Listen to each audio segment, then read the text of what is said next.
इतिहास कहता है कि कल सुख होगा। इतिहास कहता है कि कल सुख था और विज्ञान कहता है कि कल सुख होगा। लेकिन जिन धर्म कहता है कि जिसका मन अच्छा है, जिसका दिल सच्चा है, वो आज भी सुखी है और आगे भी सुखी होगा, परम सुखी होगा। बशर्ते कि दिल अच्छा होना चाहिए, मन उसका पवित्र होना चाहिए, जीवन में दिखावा नहीं होना चाहिए, कहे कुछ और करे कुछ, छल कपटी कि किसी की न पटी, छल कपटी की किसी से न पटी, उसी का नाम है छल कपटी। मन पवित्र हो जैसे कि निश्चल बालक, मुनिराज जैसा पवित्र मन होता है तो निश्चित ही वह प्रभुता को प्राप्त करते हैं। मुनि मन निर्मल जैसो है गंगा को जल, जैसे गंगा जल को पवित्र माना जाता है, ऐसा ही प्रभु निश्चल और निर्मल मन हो ताकि इस संसार से पार हो सके। देवगण जब भगवान की भक्ति करते हैं तो डूब जाते हैं, उन्हें समय का भान नहीं रहता। अष्टानिका महापर्व में 8 दिन निरंतर भगवान की भक्ति करते हैं। आप सोचो कि आप 2-3 घंटे में थक जाते हैं, हाँ?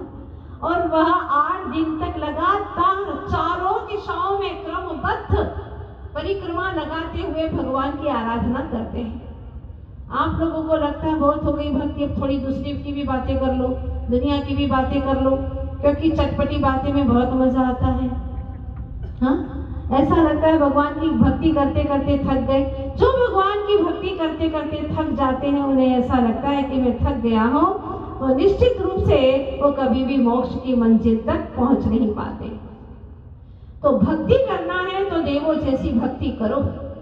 भक्ति की मुख्यता देवों में और पूजा की मुख्यता मनुष्यों में। मनुष्य जिस तरह से भगवान की भक्ति करता है, और कईयों के उदाहरण पृष्ठों पर लिखे गए हैं आज भी स्वर्णाक्षरों से, जो धन्य हो गए। तो भक्ति अगर हमारी सही है तो मुक्ति हमें अवश्य मिलेगी। जैसे आचार्य जी ने प्रवचन के दरमियान एक बार कहा था कि दवाई सही है तो बीमारी ठीक होगी। अगर नकली इंजेक्शन लगा दिए गए तो, हाँ, जैसे कि अभी बहुत चले थे कोरोना काल में, बहुत नकली इंजेक्शन बिके, फिर भी लोग मर गए। क्यों? क्योंकि नकली थे।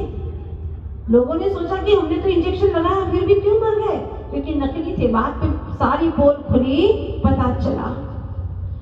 आचार्य भगवान भी यही कह रहे हैं कि चूक हमारी है, इसलिए नकली दवाइयां बना रहे, नकली इंजेक्शन बना रहे हैं। चूक है, भीतर में लोभ कषाय है, गद्धता है। दुनिया चाहे कहीं पर भी जाए, कैसी भी दुर्दशा हो जाए, कितने बच्चे अनाथ हो जाएं, कितने घर उजड़ जाएं, कितने के सुहाग उजड़ जाएं, कोई चिंता नहीं, कोई प्रेम नहीं। अपने स्वार्थ विपसा के कारण पता नहीं कितने कितने कितने पाप कर लेते हैं जीव, और किसके लिए करते हैं? परिवार के लिए। कहते हैं परिवार के लिए ही तो कर रहा हूं। माल खाए कोई और मार खाए कोई। सोचो, माल कौन खा रहा है? घर परिवार के लोग मजे से खा पी रहे हैं। पाप कौन कमा रहा है? खुद कमा रहे हैं। ऐसा गलत काम मत करना, मत करना कि स्वयं पाप कर्म का बंद करें और माल तुम्हारा कोई और खा जाए, वह पुण्य का बंद करे। भगवान की भक्ति ऐसी करो, निश्चल भक्ति, बस प्रभु तेरे सिवा मुझे और कुछ दिखे ही नहीं। प्रभु की भक्ति का मतलब यह है कि प्रभु का संदेश मिल गया है,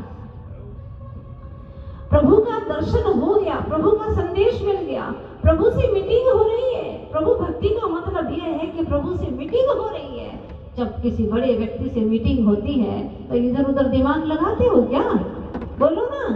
बिल्कुल नहीं लगाते आप। बिल्कुल शांत मन से आपका प्रिय प्यारा प्राण प्यारा बेटा भी आ जाए बीच में, भगा देते हैं उसको इशारे से। पसंद नहीं आता आपको, तो 3 लोग के नाथ, जब एक देश का नेता आपसे मिलने आए और मीटिंग करे तो आप इतना अलर्ट होकर के करते हैं, तो 3 लोग के नाथ से मिलने आए हैं आप लोग यहाँ पर, सामान्य कार्य करने नहीं आए। यहाँ कोई छल कपट मत करना, निश्चल मन से भगवान की भक्ति करना। प्रभु भक्ति से सब अच्छा ही होता है। एक व्यक्ति का दिन बहुत खराब हो गया। उसने प्रभु के भक्त से पूछा कि आज मेरा दिन इतना खराब क्यों हो गया। सुबह लेट उठा, पहले ही दिमाग खराब हो गया, और स्कूटर चलाने के लिए ऑफिस के लिए आगे बढ़ा तो स्कूटर ही खराब हो गया, स्टार्ट ही नहीं हुआ। बहुत देर तक परेशान होता रहा, लेट हो गया, टिफिन नहीं ले जा पाया। देखो कितनी सारी परेशानियां। ऑफिस में गया, चलो ऑफिस में ही भोजन कर लेंगे, तो वहां कैंटीन बंद हो गई। अब क्या करें? एक जरूरी काम का फोन आया, तभी मेरा फोन ही बंद हो गया। बहुत जरूरी था। थक कर घर पे गया और सो गया। क्या करूं, लाइट ही नहीं थी, और आजकल बिना लाइट के तो काम चलता ही नहीं है। लाइट नहीं, हे भगवान, सारी तकलीफें मेरे हिस्से में क्यों आई आज? सारी तकलीफें, ऐसा मैंने ही क्या पाप किया था? मतलब क्या सोचता है कि थोड़ी थोड़ी तकलीफ सबको बढ़ जाती है। कई बार आप लोग बोलते हैं ना, भगवान आपको मैं ही मिला, भगवान को दोष देते हैं। सोचो, 3 लोग के नाथ को दोष देते, खुद पाप करते हैं और भगवान को दोषारोपण करते हैं। पर को दोष देने से कर्म बढ़ते हैं, और भगवान को दोष देने से तो कर्म कभी खत्म ही नहीं होने वाले, नहीं खत्म होंगे जब तक कि निधत्य निकाचित कर्म को मिटाने का पुरुषार्थ नहीं करोगे, मिटने वाले नहीं हैं। क्योंकि ऐसे ही देव शास्त्र गुरु के निमित्त से अगर कर्म मानोगे तो निधत्य निकाचित कर्म बन जाएंगे, भोगे नहीं छूटेंगे, वहां छूटने वाले नहीं है। ध्यान रखना। क्या करे? देवता प्रसन्न हुआ और उसने बोला, ध्यान से सुन, सवेरे उठ करके तूने मेरा नाम लिया था ना, सुप्रभात मंगलमय स्तोत्र पढ़ा था, 24 तीर्थंकर का स्तवन किया था, इसीलिए सुबह में स्कूटर तेरा खराब हो गया, क्योंकि उस दिन एक्सीडेंट होने की पूरी संभावना थी, इसलिए स्कूटर खराब कर दिया। देवों ने तेरी कितनी बड़ी मदद की, ध्यान रख। और कैंटीन में खा करके फूड पॉइजन हो जाता, देख वहां पर कितने लोग आज हॉस्पिटल गए हैं, देख ले। थोड़ी सी देर चालू ही बनाया भोजन और खा करके लोग अधमरे हो गए। अच्छा हुआ कि उस वक्त कैंटीन बंद थी, पता नहीं तेरी क्या स्थिति होती। फोन पर जो इंसान था तुझसे बात करना चाहता था, वो घोटाले में आज तुझे 10 करोड़ के घोटाले में फंसाने वाला था, 10 करोड़ के घोटाले में तुझे फंसाने वाला था। पर अच्छा ही हुआ कि वो फोन भी तेरा बंद हो गया। शॉर्ट सर्किट की संभावना पूरी थी, और तुम थक करके सो जाते तो वहीं पर क्या होता तुम्हारा, सोच लो। इसीलिए आज प्रभु की भक्ति से तुम्हारा सब कुछ ठीक हो गया। तुम अल्पज्ञ हो, तुम जानते नहीं हो कि दूसरे क्षण क्या होने वाला है, तुम्हें नहीं मालूम। उसकी चैन की सांस ली उसने, और श्वास में श्वास आई, हे भगवान बहुत अच्छा हो गया, आपका नाम लिया और मेरा काम हो गया। आप लोगों को मालूम है ना, कल वो स्वस्तिक देखा करती थी माँ, और बड़ी पवित्र भावनाओं के साथ में 9 महीने के उपरांत एक सुंदर से सपूत को जन्म दिया, पुत्र को जन्म दिया, इतना सुंदर। और जैसे ही उसका जन्म हुआ, चारों तरफ बाहर ही बाहर छा गई। पुत्र जन्म के उत्सव में पिता ने बहुत दान दिया, नगर का सेठ था, और माँ दोहले हमेशा देखा करती थी स्वप्न में स्वस्तिक ही स्वस्तिक, तो उसका नाम भी स्वस्तिक रख दिया। अब देखो कर्म सत्ता की विचित्रता, कर्म क्या करता है। बच्चा 8 साल का लगभग हो जाता है, और जिस तरह से पिताजी मंदिर जाते थे पूजन की सामग्री लेकर के, पूजन अर्चना करते थे, वैसे ही बेटा पूजन करने लगा।